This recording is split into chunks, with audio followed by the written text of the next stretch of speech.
Fala galera, beleza? Sejam muito bem-vindos ao segundo dia da Semana da Integração de Dados. No primeiro vídeo, a gente falou um pouco sobre a cadeia de valor dos dados e hoje a gente vai falar sobre tipos de dados, qualidade de dados e onde é que a gente consegue encontrar esses dados. Eu chamei o Efraim para debater sobre o tema e para iniciar, Efraim, eu queria que tu me explicasse como é que funciona essa questão dos dados estruturados e os dados não estruturados. Eu acho que é importante dizer que, como qualquer definição, se traçou um marco para isso, mas não é tão simples dizer isso de verdade, assim. Mas, basicamente, quando a gente está falando de dados estruturados, a gente está falando de dados que estão organizados em bancos de dados relacionais. Então, a gente está dizendo, beleza, tem aquela estrutura de linha e coluna bem definida, né? Então, eu consigo relacionar essa tabela a outra, tem um identificador único de cada tabela. Então, se o mundo ideal, tudo fosse organizado assim, ia ser maravilhoso, mas não é a realidade, né? A gente está falando, muitos focos dos sistemas, até década de 90, início de 2000, era muito focado nisso, assim, deixar os dados sempre bem tabulado, bonitinho, né? Um RP da vida, ele tem essa lógica de fechar o dado o máximo possível dentro dessa estrutura, né? E isso é muito legal, mas não é a realidade hoje dos dados que a gente tem. Quando a gente vai para dados não estruturados, vai para uma outra lógica completamente diferente. A gente está falando de vídeo, áudio, texto. Texto não foi estruturado para ser analisado como um banco de dados e planilha. A gente está falando muito mais que beleza, é um texto corrido que aí eu preciso tirar insights daquilo. É bem mais complicado em cima disso, né? E o semi-estruturado, que é a definição ali, meio termo disso, a gente está falando, por exemplo, de um arquivo JSON, né, que é um formato de compartilhamento de dados do JavaScript, que ele, na verdade, tem uma estrutura, tem algum esquema dentro dele, mas não necessariamente um esquema tão definido. Eu posso criar um novo campo num registro e esse registro tem um novo campo que não tem nos outros. Então eu acabo tendo uma matriz, né, muito esparsa, né? Ou seja, se eu fizer isso num banco de dados relacional, eu vou ter um bocado de campo vazio dentro daquilo. Isso é horrível para analisar. Acho que e-mail também se encaixa como um semi-estruturado, né? Sim, e-mail normalmente eu tenho alguma estrutura, mas é o que eu estou falando, pode ser um texto corrido, mas normalmente eu tenho e-mail já fixo, né? Por exemplo, quando eu recebo um e-mail, vamos lá, o exemplo que a gente fez do PagSeguro. A gente recebe o e-mail do PagSeguro, a gente já sabe onde está o e-mail dentro daquilo, a gente sabe quem é o nome da pessoa, né? Então já tem uma certa estrutura dentro daquilo, mas não necessariamente a estrutura muito bem definida, né? Então a gente, beleza, consegue pegar aquele e-mail e analisar e jogar para um outro canto bem claro dentro disso, né?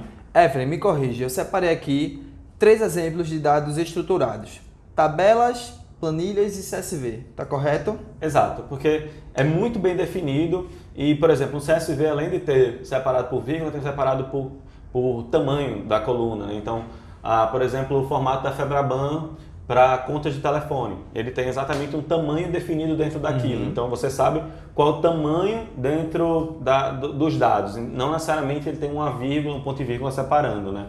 Então tem vários outros formatos que dá para brincar dentro disso. Isso tem uma estrutura muito bem definida, né? Uma planilha, é muito bonitinho quando você pega aquela coluna e linha bem definido e uma tabela é exatamente a mesma estrutura que segue, basicamente. E um exemplo então de dados não estruturados, a gente pode dizer que seja áudio, vídeos, chats, também redes sociais. Exato. Por exemplo, a gente fez uma análise dentro do Slack, que é ótimo. O Slack é uma ferramenta de comunicação, não sei se todo mundo conhece.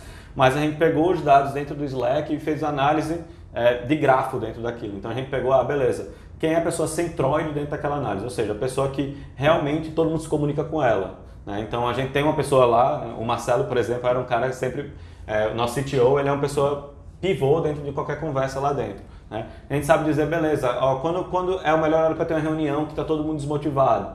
Qual é o horário que, beleza, dá uma folga pro cara porque o cara só está falando coisas de maneira desmotivada e não focado no trabalho, né? Então coisas desse tipo a gente conseguia analisar dentro de texto, que é muito difícil pegar essa coisa de chat e fazer isso, né? Então outro exemplo, por exemplo, que a gente usou Parlezi, né? Tá no nosso GitHub, código aberto, tá? Que a gente pega e analisa áudio. Então a gente pega e consegue dividir quem é a pessoa falando, qual é a outra pessoa falando, né? E isso fazer uma análise em cima disso, por exemplo, de quem falou quando, aonde, né? Essa é outra forma de fazer isso. Vídeo também, a gente pegou analisar vídeo do YouTube, por exemplo, né, dentro do projeto Tarântula também, código aberto, quem quiser baixar e brincar com ele. A gente consegue pegar vídeo, categorizar o vídeo, por exemplo, dentro da imagem daquilo, né? Tem uma definição muito legal que tem uma análise que o cara fez em vídeo, que é o seguinte: através das cores que tem um vídeo, ele sabe dizer se o filme é de terror, comédia, romance, só pela análise de cor dos vídeos, tá? Então, é conseguir pegar esses dados que não estão estruturados e estruturar isso, né? Então, basicamente, é isso que se faz dentro dos não estruturados, que hoje é 90% dos dados. A estimativa é em cima disso, dizendo que 90% dos dados hoje são não estruturados que eu tenho que analisar, né? Acho que essa crescente veio, inclusive, por causa das redes sociais, né? Exato. Então, as redes sociais trouxeram muito isso.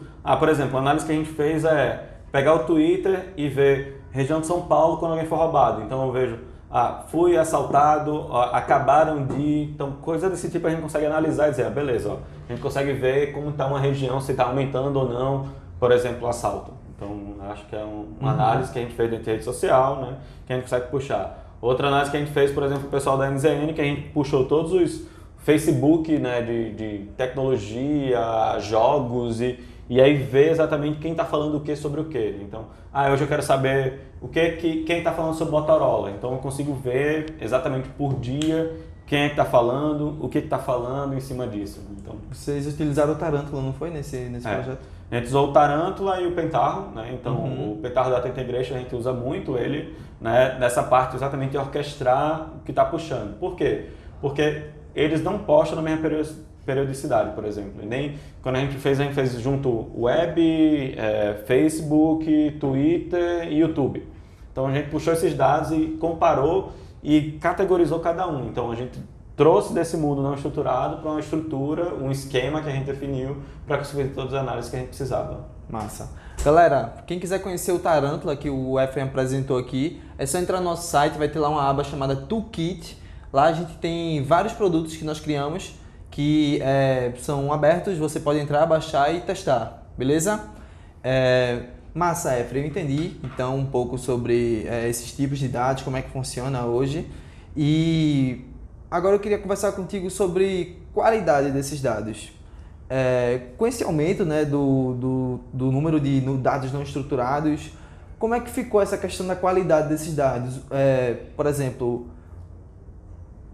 como é que eu posso utilizar isso no meu negócio sabendo que esses dados são realmente corretos ou, enfim, que eu vou ter um bom resultado? Aí eu tenho dois grandes cenários, né? Por exemplo, na Universidade de Selma, eu sou professor, a gente brinca muito que o fundador, ele saía perguntando para o cara de marketing, quantos alunos eu tenho? Saía perguntando para o cara do financeiro, quantos alunos eu tenho? Para o acadêmico, quantos alunos eu tenho? Depois juntava todo mundo e dizia, agora eu quero saber quantos alunos eu tenho, porque cada um tem um número, né? Então é muito isso assim que, beleza, qual é o dado que eu vou confiar dessa análise?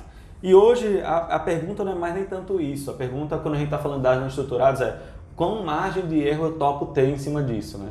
Então, quando a gente está falando de um grande fluxo de dado, às vezes eu deixo passar um dado e, beleza, pode ser ok isso, porque você quer trabalhar em cima da média ou mediana, o que seja, você não quer trabalhar com os dados precisos daquilo, né? Então, tem muito essa coisa de questionamento de dados. Então, mas, basicamente eu quero saber se o dado é de verdade, então, se tem aquele dado mesmo, se eu consigo juntar isso. Então, por exemplo, para o financeiro é muito importante eu ter os números exatamente precisos daquilo, né? Eu não posso ter, eu gastei mais ou menos tanto, né? Então, a gente vai para uma coisa de qualidade de dados extremamente fiel. Então, normalmente, por exemplo, isso é um dado bem estruturado, um banco de dados relacional, bonitinho.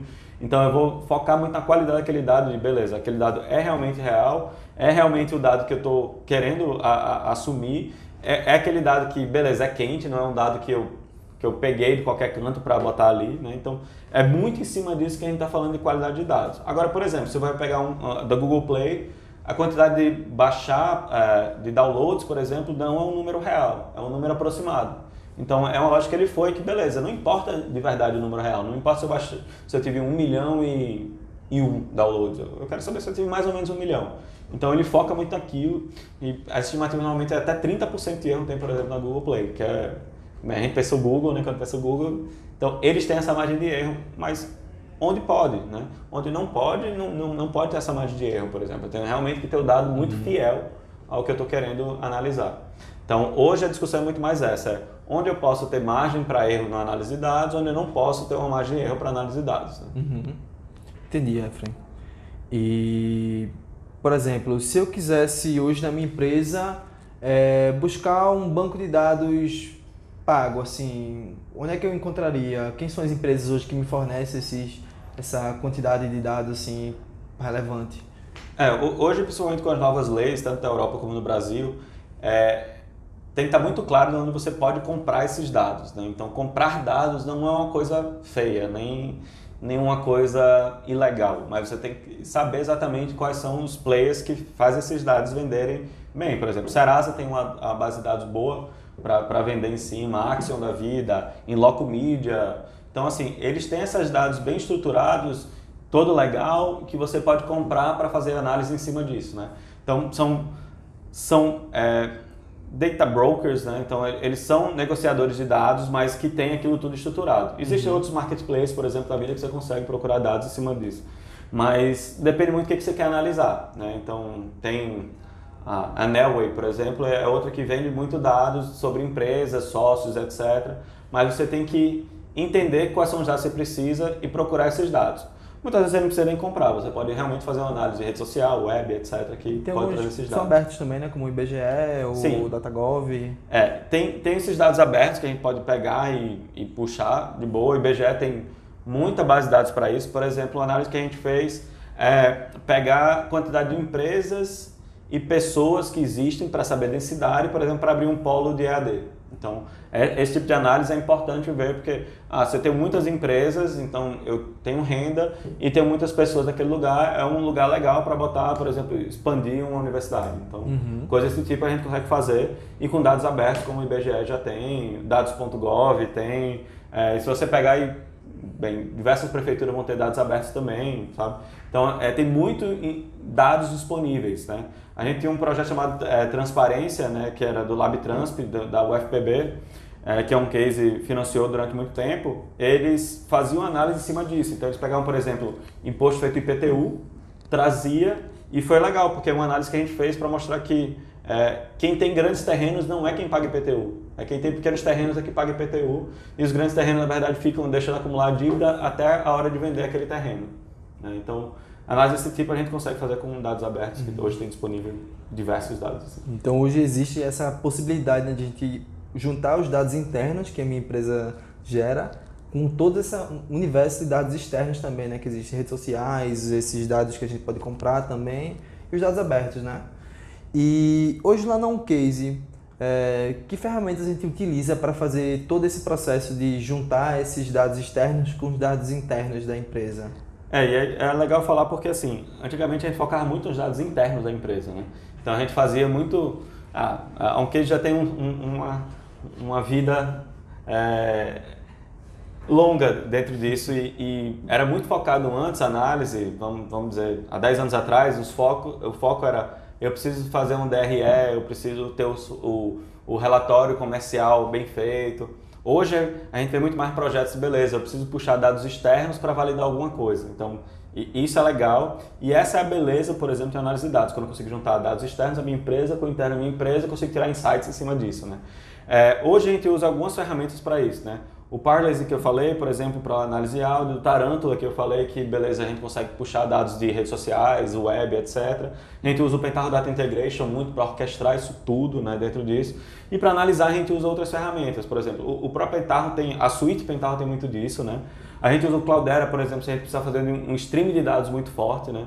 Então, o MongoDB, se a gente precisa de dados semi-estruturados, então a gente tem um portfólio grande aí de ferramentas que a gente pode usar dentro disso. Então, como acho que já citou o Toolkit lá, bem, tem um bocado de ferramentas para vocês brincarem dentro disso.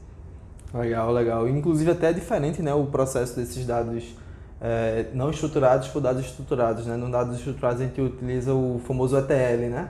E já nos dados não estruturados a gente utiliza o ELT.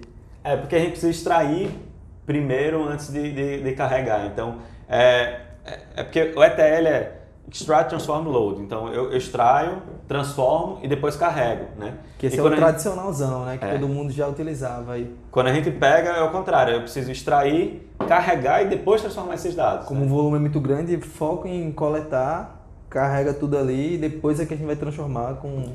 Isso a gente brinca porque, assim, ficou muito...